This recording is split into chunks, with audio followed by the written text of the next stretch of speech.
Good afternoon, everybody, and thanks for joining the Dalewood Farms. Good, bad, and ugly. We're trying to move into the pork industry and make pork our staple meat and get out of chicken, or at least have something to complement and increase our overall flock. You know, we just want to do better. We want to eat better. We want to save money. Things are getting kind of expensive. All that to say, today's an impromptu video. Earlier today, we were scammed. Period, point blank. That's the end of the story. The basis is we were scammed. It was a very good scam. It was digital. They sent videos. They talked to us. I called my bank. I did all I could to make sure I wouldn't be scammed.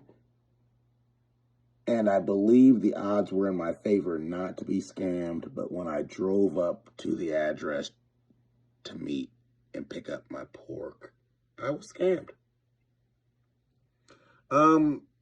Pitfalls and shortcomings and not meeting your expectations and wasting money will happen in life.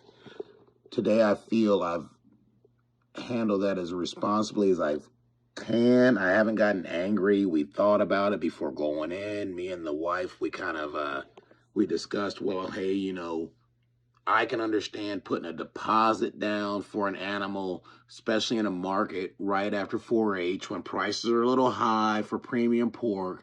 I can understand being stood up. I can understand the seller's point of view, and I understand my own. This isn't the first time we were stood up. In fact, this was the second time we were stood up in 7 days, if you can believe that. Now, statistically, I have to feel that the odds are astronomical.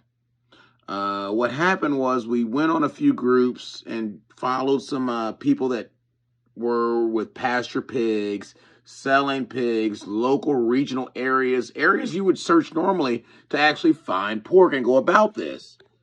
Now, I didn't make a post, and we didn't make a post asking for pigs. What we did was, to try to be a little safer about this and reduce the scam, we actually looked at other people's posts that had comments on them that were looking for pork. And we looked through all of those, looked at the profiles of the people responding, and picked one. Odds are in our favor that we would pick one that wouldn't be a scam. And in this case, that wasn't true. I reached out to a family farm. I don't know the gender or what the ultimate dynamic will turn out to be, because we were scammed. Spoiler alert, that happened. But I was talking to a lady. She was about my age, you know, middle 30s, early 40s. She said they were a small family farm. They had Berkshire pork, which is what we were looking for. And they were in a price range that was comparable to local standards. Now, we haggled and daggled for a little bit, but ultimately, I mean, I looked up, I researched the animal, and I realized that what they were asking was not unreasonable. So I was willing to meet that number. My issue was, A, being scammed, and B, the distance from my farm. I'm an old school thinker. I like to do things cash in hand. I want to see my product and pat you on the ass before we go ahead and make a deal sale. Their issue was they have been scammed. They've had people stand them up, and they just want a deposit, not a full amount, not a partial amount of the full amount.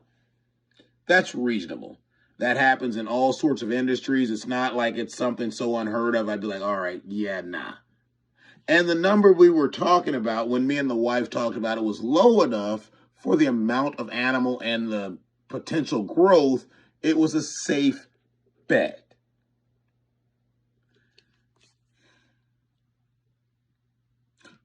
Don't take for granted what someone else feels as relevant was the lesson I can ultimately take.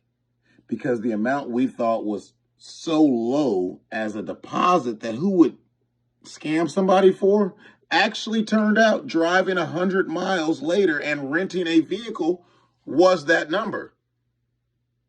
We almost spent more in renting vehicles and travel and time than what the deposit was, and yet we were still scammed against odds in which we randomly picked a person who we thoroughly vetted as best we could with the time we had allotted, and even calling my own financial institutions. This wasn't a scenario where I called my bank, was like, hey, or I got a Cash App and said, okay, yeah, hey, let's go. I actually went to my bank and tried to transfer bank to bank through Zelle that way. And because I don't do that, they actually stopped it. And I had to call and talk to somebody who coached me through the process to look for scams. Imagine how silly I feel 24 hours later scammed.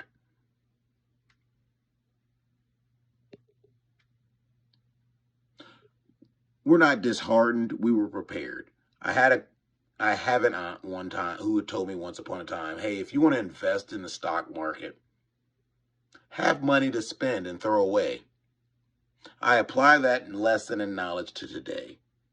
I am trying to get in the hog market. We are trying to get in the pork business for our family and for the future, because honestly, prices are out of control.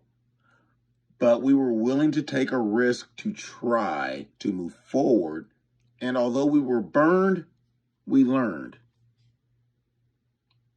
That's the best I got.